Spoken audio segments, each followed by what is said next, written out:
Assalamualaikum warahmatullahi wabarakatuh. Salam sukses, salam sehat, salam hormat, penuh semangat. Di sini saya Faizal Judi Mubarak, salah seorang mahasiswa program studi komputerisasi akuntansi dari Politeknik Negeri Semarang.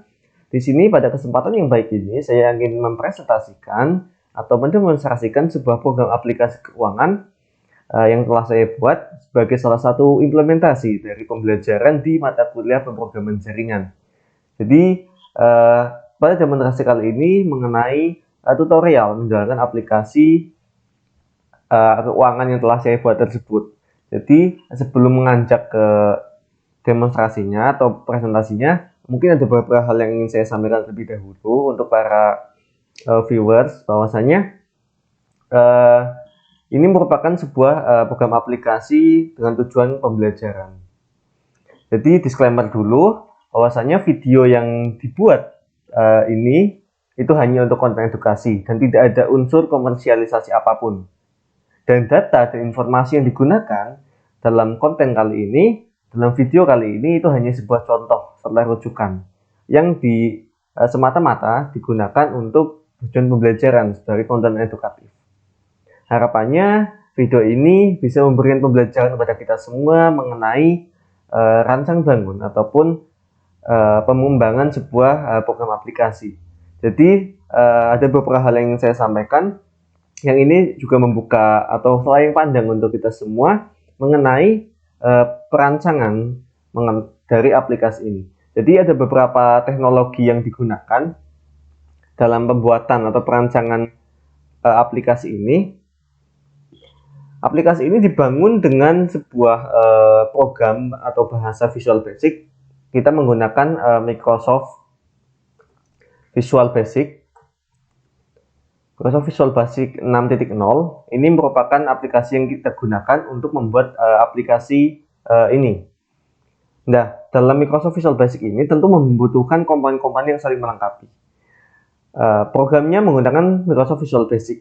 Programnya itu namanya sistem point of sale atau penjualan ya, mengenai sistem penjualan di sebuah perusahaan. Kita bangun menggunakan Microsoft Visual Basic 6.0. Database-nya kita menggunakan database MySQL. Nah, untuk menjalankan database MySQL, kita menggunakan bantuan aplikasi yaitu SAM. SAM ini kepanjangannya, X-nya itu untuk 4 sistem operasi, A-nya Apache, M-nya MySQL, PP-nya PHP Endpoint. Jadi SAM ini merupakan salah satu aplikasi yang digunakan untuk menampung ataupun menjalankan program-program. Di antaranya adalah database yang kita gunakan pada kesempatan kali ini adalah database MySQL. Jadi kita membutuhkan SAM ini untuk nantinya mengoperasikan MySQL dari database kita. Lalu yang ketiga, kita juga membutuhkan untuk menjalankan atau mengelola MySQL-nya menggunakan program yang namanya SQLyoke. SQLyoke ini digunakan untuk mengelola database kita atau melihat dan juga mengelola database kita, yaitu MySQL yang berbentuk database dan terdiri dari beberapa tabel dan juga views. Nah, dalam SQLyoke ini kita juga bisa menggunakan alternatif lain, yaitu menggunakan localhost. Localhost ini juga open source, dalam artian ini bisa dibuka di browser ya, web browser. Ini lebih mudah, tidak membutuhkan aplikasi khusus. Dengan SQLyoke ini kita membutuhkan aplikasi yang harus kita download lebih dahulu. Nah, dalam pembelajaran kali ini kita menggunakan dua ini, SQLyoke dan juga localhost. Tapi lebih banyak saya gunakan adalah SQLyoke. Lalu selanjutnya kita sudah menemukan programnya, yaitu Microsoft Visual Basic, SAM sebagai induk untuk mengelola database kita MySQL yang dijalankan melalui SQLyoke. Kita butuh satu lagi, yaitu SQL Connector. Ini tujuannya adalah untuk mengkoneksikan database kita, MySQL kita, ke program yang ada di Microsoft Visual Basic. Kita gunakan ada yang namanya ODBC. Ini adalah untuk mengkoneksikan SQL ke Microsoft Visual Basic. Seperti itu. Nah, kita juga nantinya setelah aplikasi ini selesai, aplikasi ini akan dikompil menjadi sebuah file X yang bisa diinstal di PC ya, di notebook ataupun di netbook. Nah, kita membutuhkan tambahan setelah kita mengcompile untuk membuat sebuah setup aplikasi. Kita menggunakan InnoSetup. InnoSetup 5 tempatnya. Ini InnoSetup compiler yang digunakan nantinya untuk mengcompile aplikasi X kita menjadi sebuah setup file yang bisa diinstal di berbagai perangkat, di berbagai PC ataupun notebook seperti itu. Nah, nantinya outputnya adalah sebuah informasi keuangan, yaitu sebuah laporan. Nah, laporan itu biasanya dalam sebuah Microsoft Visual Basic kita gunakan beberapa alternatif untuk mencetak laporan itu. Ada yang menggunakan Crystal Report,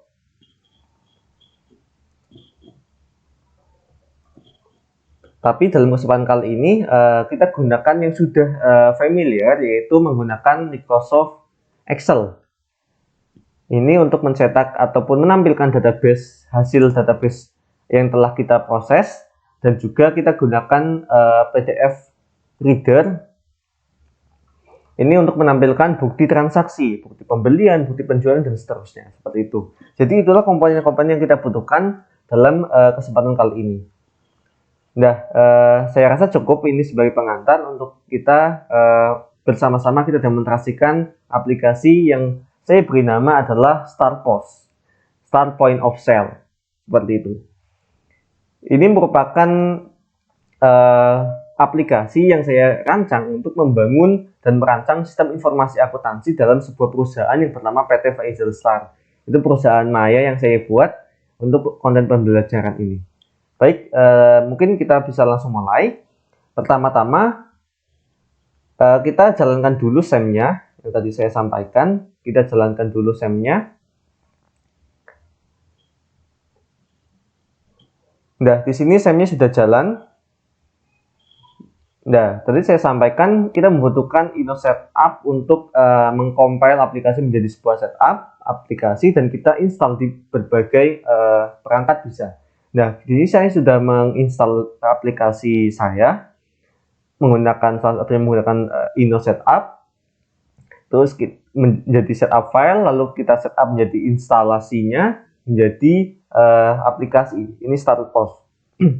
Ya, sudah saya install dan sudah berhasil, jadi kita langsung jalankan saja untuk mempersingkat waktu. Ini merupakan sebuah aplikasi pembelajaran yang memang digunakan sebagai salah satu pembelajaran inti di program studi saya, yaitu komputerisasi akuntansi. Nah, ini tampilan awal, ada splash screen, StarPOS. Kita klik sekali, nanti akan masuk ke halaman login, kita isikan username-nya dan password-nya. Nah, ini username-nya Faisal ZM.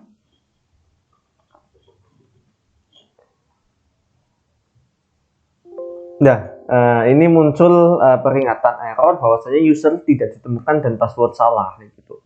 Ini karena memang password yang saya isikan memang belum lengkap, belum saya benarkan, sehingga muncul seperti itu. Tapi saat saya sudah menginput password dan username sesuai dengan database yang ada, maka kita akan masuk ke halaman menu utama. Dan di sini di menu utama ini ada beberapa toolbar dan juga ada pintasan, dan juga ini ada shortcut yang mana ini merupakan form shortcut yang dibuat di Microsoft Visual Basic yang kita tempelkan dalam sebuah main form, yaitu menggunakan MDI form. Nah, di sini dari beberapa toolbar yang saya masukkan di sini ada beberapa menu. Kalau di setting ada menu login, menu user, logout, exit. Di manajemen ini terkaitan dengan data, database-nya, database barang, konsumen, supplier, user, dan juga kartu stok. Dengan di penelusuran ini ada beberapa penelusuran untuk mencari data barang, cari konsumen, cari supplier, cari pembelian, penjualan, hingga hutang piutang. Ini juga sebenarnya penelusuran ini nantinya akan menginduk di sebuah form, yaitu form transaksi. Nah, ini form transaksi yang ada dalam StarPOS ataupun Point of Sale ini adalah pembelian barang, penjualan barang, retur pembelian, penjualan, pembayaran piutang dan hutang, hingga stok opening dan tutup stok. Sedangkan nanti outputnya adalah informasi keuangan dalam bentuk laporan, mulai dari daftar barang hingga daftar hutang, hingga daftar stock of name, dan juga transaksi, laporan pembelian, penjualan, hingga laporan retur, dan juga laporan pembayaran utang piutang. Juga nanti bisa kita gunakan utilitas yang disediakan, dan juga ada buku petunjuk dan juga tentang aplikasi ini. Baik, tadi sudah kita awali dari menu login ya. Kita coba menambahkan user baru untuk nantinya kita login dengan user baru tersebut. Nah, kita masuk ke data user administration, kita pilih tambah user ID-nya Polines Jaya, nama user Politeknik Negeri Semarang. Passwordnya sama saja dengan user ID-nya, Polines Jaya, supaya memudahkan. Ulangi passwordnya. Ini saya kasih rumpang ya, nanti supaya muncul peringatan saat kita simpan. Ini passwordnya belum sama dengan password yang kita inputkan di yang awal. Itu. Ini baru tulisan Polines saja. Hak aksesnya kita ambil hak akses 2 saja, lalu kita simpan. Akan muncul peringatan bahwa password dan ulangi password tidak sama. Ya, tadi saya contohkan, maka kita lengkapi dulu. Kita simpan. Baik, ini sudah muncul username-nya. Lalu kita keluar, kita coba logout, jadi kita masuk dengan username itu ya. Kita coba logout, are you sure, logout, oke.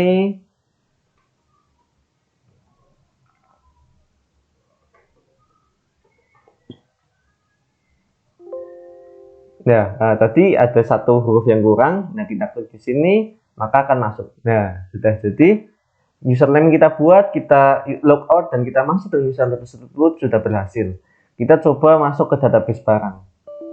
Oh, ternyata username Polines Jaya tadi tidak memiliki hak akses untuk masuk ke database barang. Kenapa? Karena memang di database barang ada beberapa database yang memang kita, atau beberapa form yang memang kita batasi.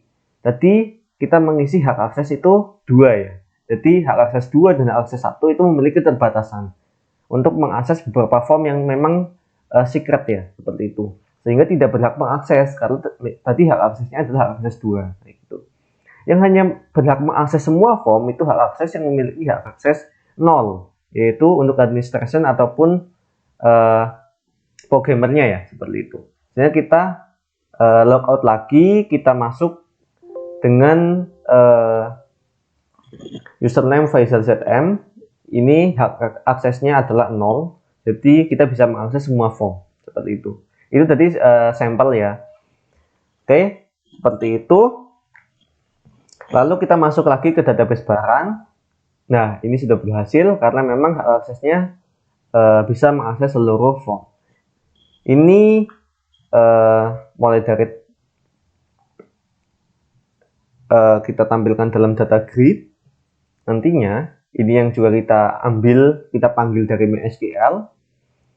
Kita coba tambah data. Misalkan ini database yang atau data yang kita gunakan adalah pembelian dan penjualan laptop ya, ataupun notebook ya. Karena memang yang sedang kita gunakan teknologinya. Coba MP15 lah misalkan. Nama barangnya ini yang sedang viral juga ya, laptop merah putih.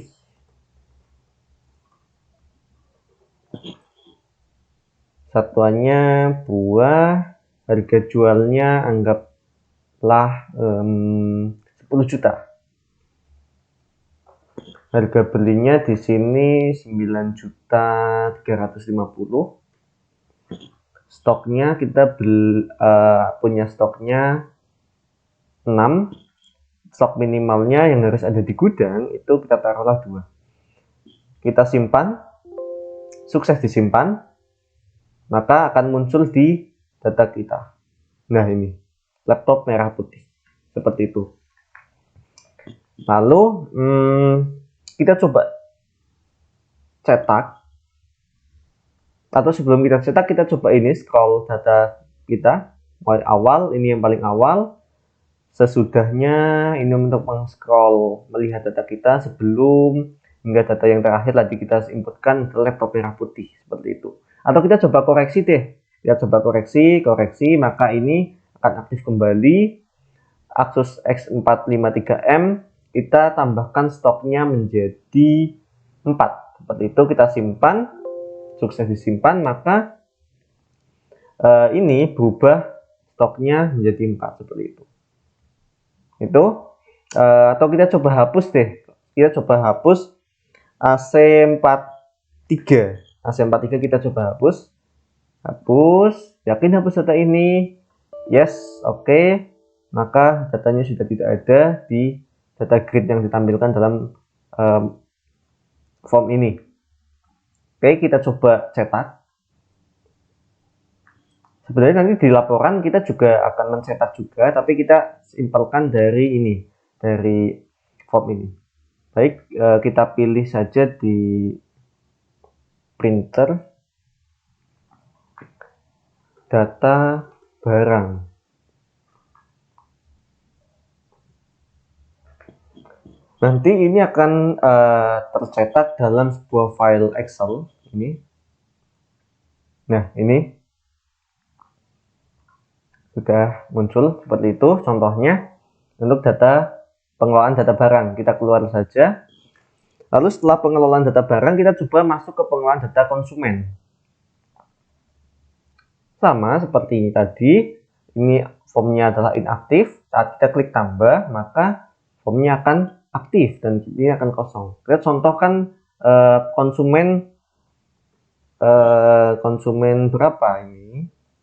Terakhir konsumen 7, kita coba konsumen 8. Nama konsumennya misalkan Budi Prasetya. Ini nama wakil direktur 4. Alamatnya di Banyumanik saja. Kota Semarang. Kode pos 50275. Pon 6.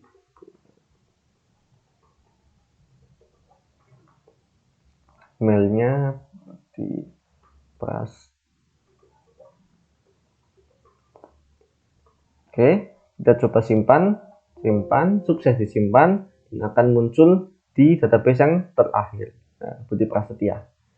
Ya, sebelum sesudah sama perjalanan tadi.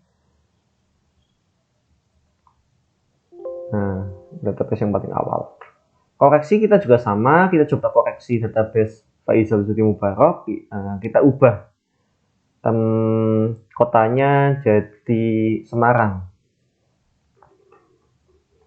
Oke, kita simpan, sukses disimpan, maka akan berubah kotanya di Semarang. Seperti itu. Hapus sama, kita coba hapus data yang baru kita tambahkan tadi ya di akhir. Ini Budi Prasetya, kita coba hapus. Yakin hapus data ini, hapus. Oke, jadi sudah terhapus dalam database kita.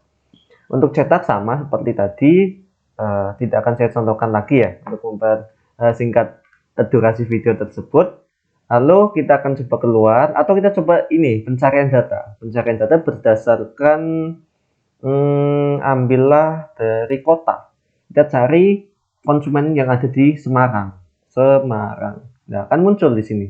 Semua konsumen yang di Semarang akan muncul seperti itu. Itu untuk contoh pencarian data. Oke, cukup. Kita keluar, kita coba ke database supplier, juga sama. Tapi kita implementasikan coba kita uji skenario, tambahkan kode supplier. Terakhir suppliernya itu 07, ini tambahkan 008, nama suppliernya PT Polines Jaya. Jalan Pofsu. Tuh.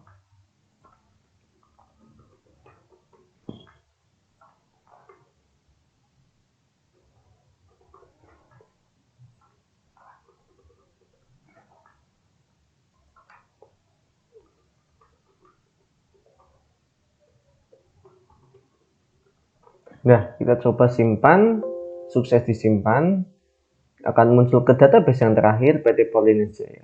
Seperti itu. Nah, untuk koreksi sama bisa dikoreksi.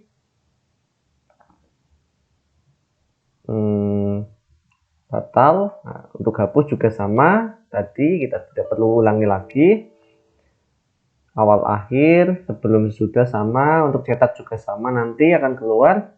Oke, kita coba cari kode supplier.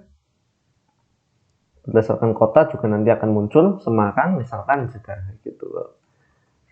Kita cukupkan, kita keluar saja. Itu untuk data di manajemen ya, ataupun data manajemen. Nah, sekarang kita akan coba masuk ke transaksi ya. Kita akan masuk ke transaksi. Untuk penelusuran kita lewati dulu, karena nanti akan muncul di form transaksi. Kita coba untuk transaksi pembelian terlebih dahulu. Nah, ini form pembelian. Ini formnya akan inaktif. Kita baru akan mengaktifkan form dengan klik tambah. Nanti otomatis nomor belinya akan muncul di sini. Tanggalnya sudah otomatis, kita bisa set. Lalu untuk kode supplier, ini tadi saya sampaikan form pencarian, klik. Ini akan muncul data-data supplier. Nah, ini supplier-supplier kita. Ini yang Polinesia dari baru ditambahkan. Seperti itu. Atau kita bisa langsung pilih dari combo box-nya. Itu, kita coba pilih supplier 03, PT Bintang Star. Kita beli ke PT Bintang Star untuk data barang. Ini untuk mencari data barang. Tadi ada di form penelusuran kan. Nah, atau bisa dengan melalui combo box juga yang sudah muncul. Kita coba beli AC31. Ini produk Acer Aspire. Kita coba beli satu saja dulu. Kita tekan enter, maka akan muncul totalnya 5.820. Jenis transaksinya kita tunai dulu, nanti akan kita simulasikan kredit juga. Sekarang simulasi pertama adalah tunai. Beli kita bayar 6 juta, uang kita 6 juta. Maka kembaliannya adalah sisanya 180.000. Kita simpan. Oke, sudah tersimpan. Seperti itu. Kita tambah lagi, kita simulasikan untuk pembelian kredit. Pembelian kredit kita coba ke S05, service setia selalu. Untuk barangnya kita pertama coba beli Dell. Nah, oke, kita coba beli Dell 2 unit. Totalnya 25 juta. Kita coba tambah lagi barangnya. Beli apa lagi ya? Asus 14. Ini Asus VivoBook. Kita beli satu saja. Oke, sudah. Totalnya adalah 30.850.000. Dengan dua jenis barang yang kita beli dengan kuantitas 3. Kita coba beli transaksi kredit, akan berubah di samping sini nanti. Kredit maka akan berubah. Nah, labelnya akan berubah. Kita coba uang muka 10 juta dulu. 15 juta saja. 15 juta. 15 juta. Maka akan sisanya hutang kita nanti adalah 15.850. Kita coba simpan. Oke, simpan. Nah, sekarang kita akan simulasikan cetak. Nanti akan tercetak di PDF. Pembelian barang CV dia selalu Agustus. Oke, kita coba save. Ini nanti akan masuk ke itu. Nah, kita coba lihat. Kemudian CV dia selalu Agustus ya. Nah, ini data pembelian kredit PT Faisal Star. Tadi kita beli Dell 2 unit. Kita juga beli Asus VivoBook 1 unit. Totalnya 30.850. Uang muka kita 15 juta. Sisa hutang kita 15.850. Seperti itu. Kita kembali ke aplikasi. Sudah cukup untuk pembelian. Kita klik selesai. Selanjutnya kita coba retur pembelian ya. Kita coba retur pembelian. Setelah kita beli, ternyata barang yang kita beli ada yang rusak. Oke, kita tambahkan retur. Kita pilih tempat pembelian di sini untuk mencari data pembelian. Ini data pembelian kita. Oke. Bisa juga yang ini. Seperti itu. Jadi dari pembelian-pembelian ini tinggal kita pilih yang mau yang mana gitu. Oke, kita coba pilih yang terakhir. Save setia selalu. Kode barangnya tadi kita baru beli kan, kita beli Dell 2, Asus 1. Kita coba yang Dell, ternyata barangnya rusak, atau yang Asus saja deh, yang Asus 1. Yang Asus barangnya ternyata rusak. Kita kembalikan 5.850. Simpan. Oke. Untuk cetak sama seperti tadi, retur pembelian CV setia selalu. Kita coba cek.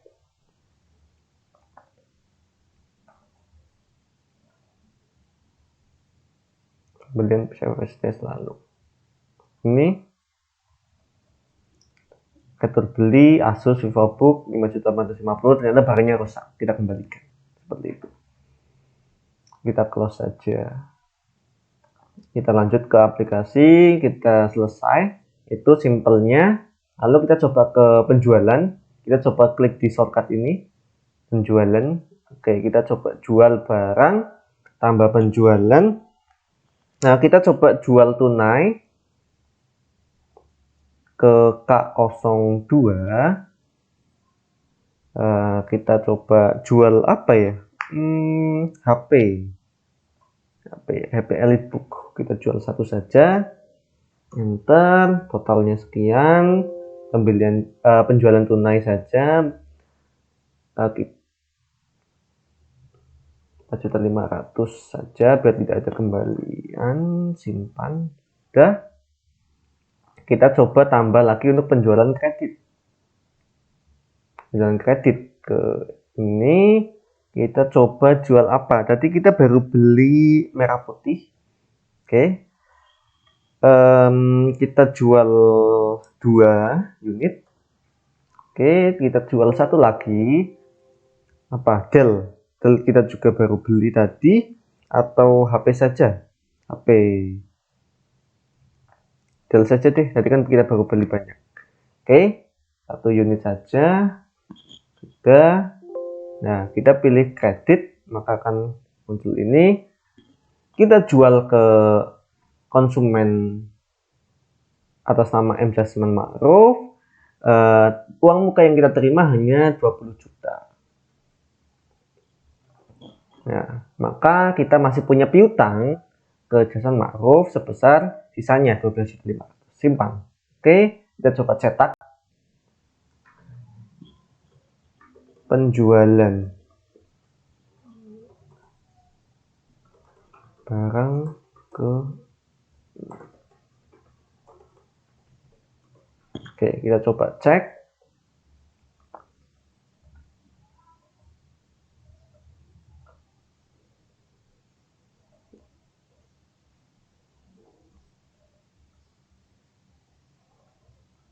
Nah, ini. Kita jual tadi merah putih 2 dan Dell Inspiron 1. Piutang kita adalah 12.500.000. Mantap penjualan kredit. Seperti itu.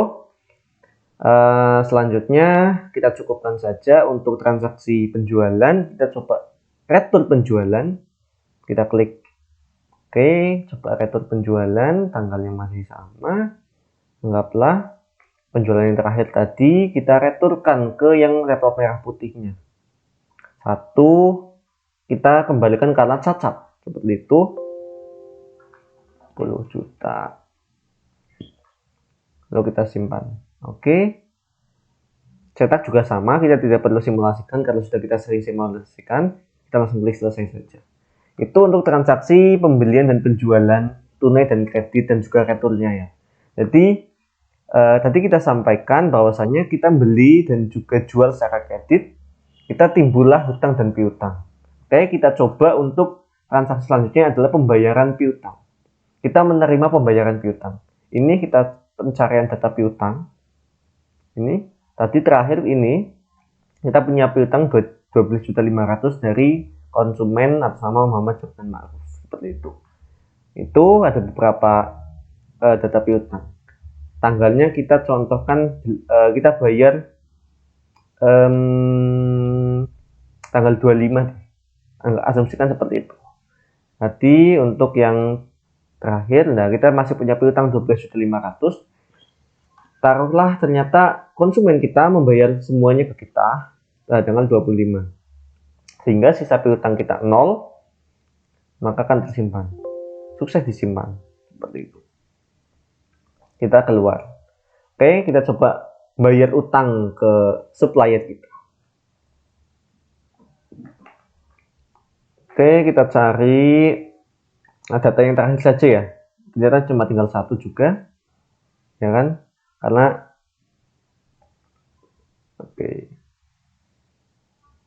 ini yang masih piutang tadi. Sekarang ke hutang ya. Hutang. Oke, ternyata kita masih punya banyak hutang, guys. Oke, kita coba pilih yang hutang terakhir ya. Nanti kita coba bayarnya tanggal 26. 26 kita coba bayar hutang ke transaksi terakhir. Saya sudah selalu hutang kita itu banyak, guys. 15.850.000. Tapi kita belum mampu bayar segitu. Kita coba bayar 10 juta dulu deh. 10 juta. 0, 1, 2, 3, 4, 5, 6. Ya, kita coba bayar 10 juta. Maka nanti sisa hutang kita itu hanya tinggal 5.850.000. Tidak apa-apa. Kita cicil dulu. Gitu misalkan. Simpan, sudah disimpan. Seperti itu untuk transaksi pembayaran hutang dan piutang. Lalu kita coba transaksi selanjutnya. Tadi masih ada stock of name. Nah, stock of name ini contohlah kita ternyata di barang kita melakukan stock of name di barang, di gudang terhadap barang kita. Ternyata ada yang rusak atau ada yang cacat. Kita masukkan ke inventory stock of name. Contohlah masih tanggal 19, tidak apa-apa. Keterangannya ternyata ada barang yang cacat. Ada barang yang cacat seperti itu. Sehingga kita pilih barang yang cacatnya yang harganya paling murah saja. Oke, pilih HP EliteBook. Ini bisa tambah atau bisa kurang seperti itu. Tapi karena kita milih cacat, otomatis barang yang cacat ini harus kita singkirkan kan, guys. Otomatis kita kurangkan satu, misalkan kita save. Sukses disimpan. Nah, laporannya sudah ada juga seperti ini. Oke, tidak. Tadi kita baru ini yang terakhir. Oke, seperti itu. Nanti ini akan kita bahas juga di akhir laporan stock of name ini. Seperti itu kurang lebih, atau kita coba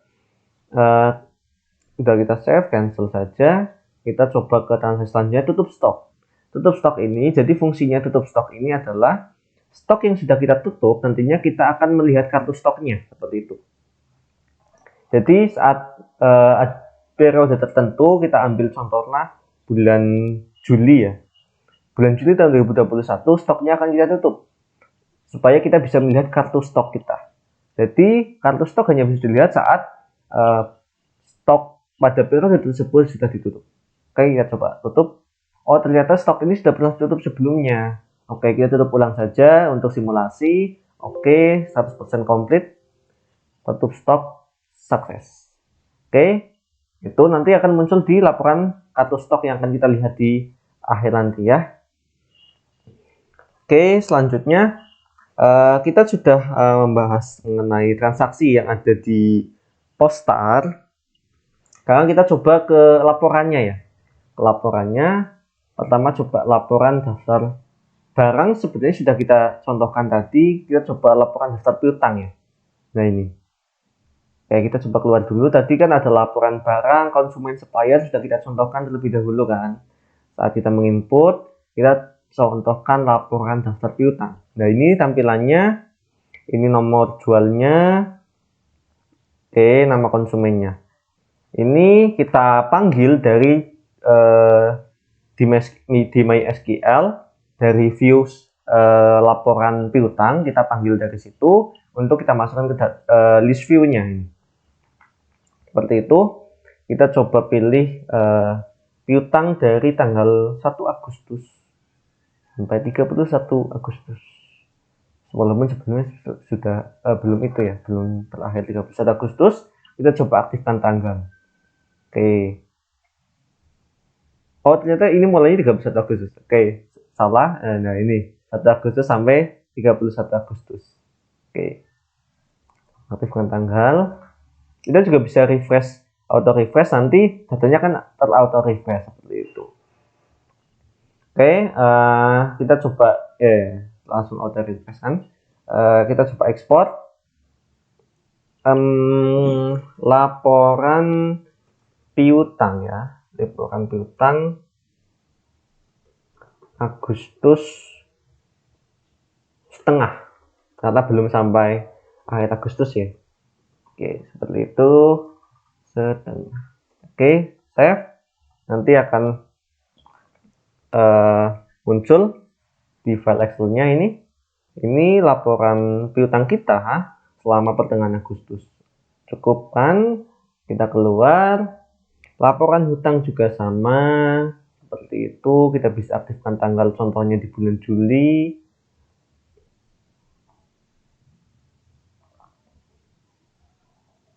Aktifkan tanggal. Nah, ternyata selama bulan Juli tidak ada transaksi. Contohnya seperti itu. Kita coba masuk Agustus, atau biar tetap saja seperti tadi di hutang Agustus. Nah, ini ekspor sama tadi, tidak perlu kita ulangi.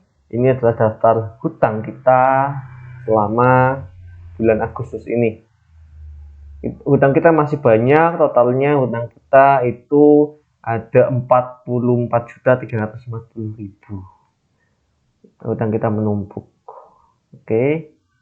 Nanti akan kita bayar kayak gitu. Karena hutang itu tidak baik untuk kita diamkan, karena akan menghambat kita. Nanti katanya kalau hutang kita numpuk dan belum selesai urusan di dunia, akan menghambat urusan kita di akhirat. Seperti itu.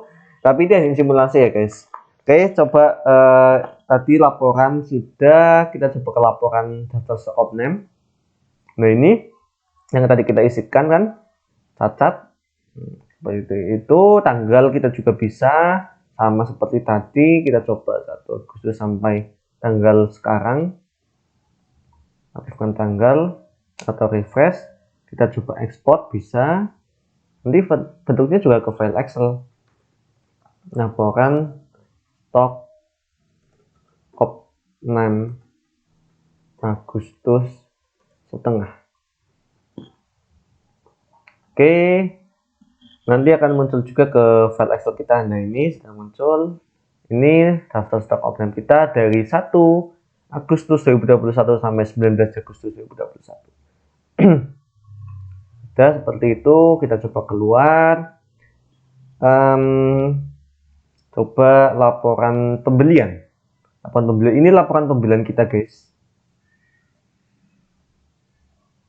Kita coba dari bulan Juli, apakah ada pembelian yang kita lakukan sampai akhir Juli. Oh, ternyata tidak ada. Atau kita coba saja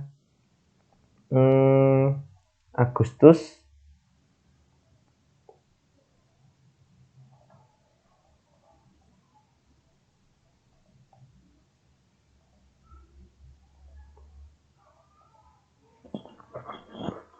Nah, auto refresh-nya akan mendeteksi ini.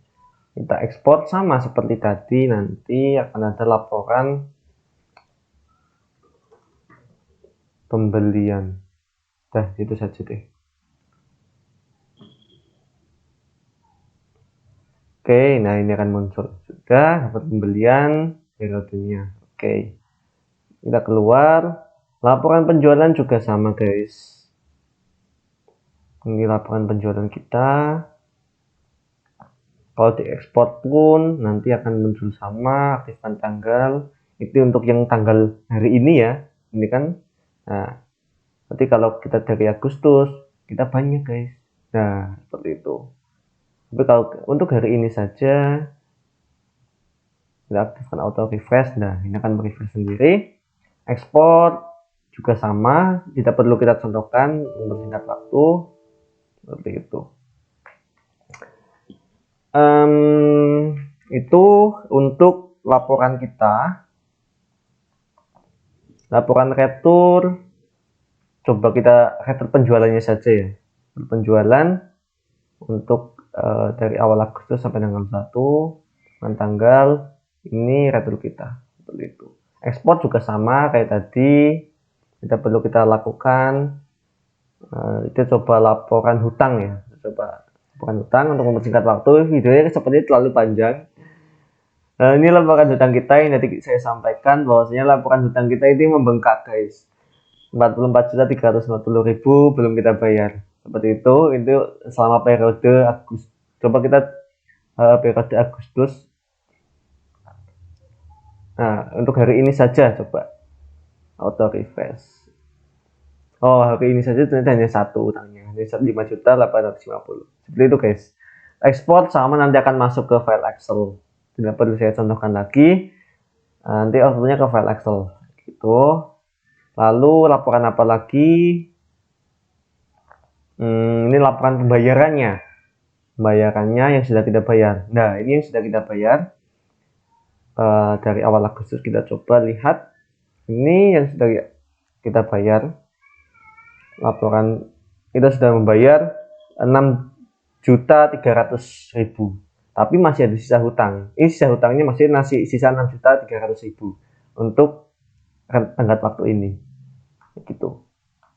Karena yang kita bayar juga tidak semuanya. Contoh ini kita punya hutang 5.500.000 kita bayar full. Kita punya hutang 4.500.000 jadi kita baru bisa cicil 2 juta dulu seperti itu.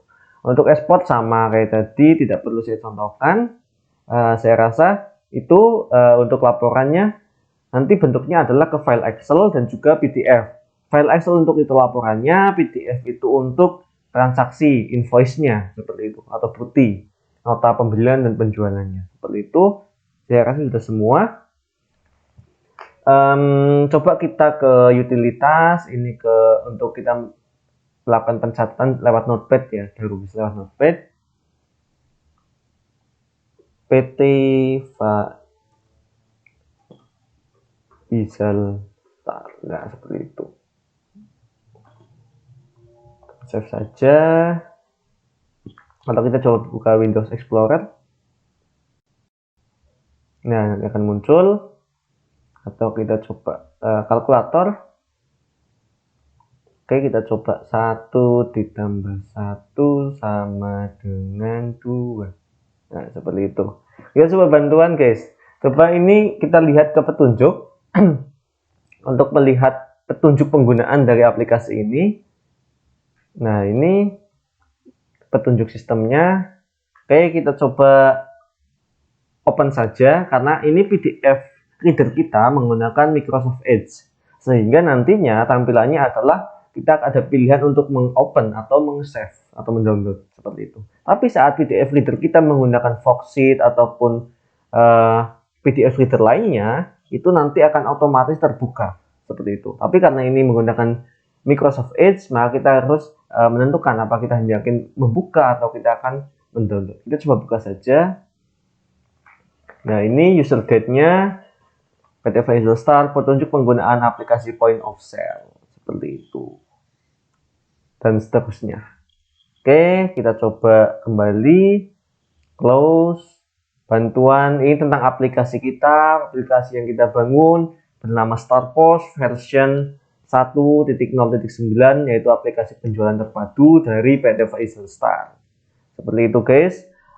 Saya rasa cukup demikian untuk pemaparan atau demonstrasi dari aplikasi point of sale dengan judul rekayasa sistem point of sale di PT Faisal Star. Itu Ini about juga sama. Tadi oke. Saya rasa itu yang dapat saya sampaikan. Ini usernya tadi aktif. Ini bisa dilihat di bawah guys. Untuk penutup, usernya Faisal ZM. Saya kelas komputerisasi akuntansi 3B. Ini tanggal hari ini dan ini jamnya. Ini akan secara update otomatis. Seperti itu guys. Terima kasih atas perhatiannya. Jangan lupa like dan subscribe. Insya Allah akan saya sampaikan, akan saya share kembali video-video pembelajaran lainnya di kesempatan yang lain. Tetap jaga kesehatan, tetap patuhi aturan pemerintah, patuhi protokol kesehatan, stay safe and stay healthy, jaga iman dan jaga imun. Oke, itu saja. Kita coba exit. Are you sure to exit from system? Oke, terima kasih. Ini tadi bukti. Oke, demikian saja pemaparan dari saya. Tapi sebelum itu, coba kita lihat database ya. Kita lihat database terakhir. Ini database penjualan kita. Ada tabel barang. Ada bayar hutang. Ini tadi. Atau tabel beli. Nah, ini tadi kita juga baru beli nih. Ada detailnya kita bisa lihat di detail beli. Yang baru kita beli tadi, kita beli del kan, seperti itu. Atau hutang, atau retur beli. Dan user kita tadi yang kita gunakan, dan tadi kita menambahkan Polines Jai.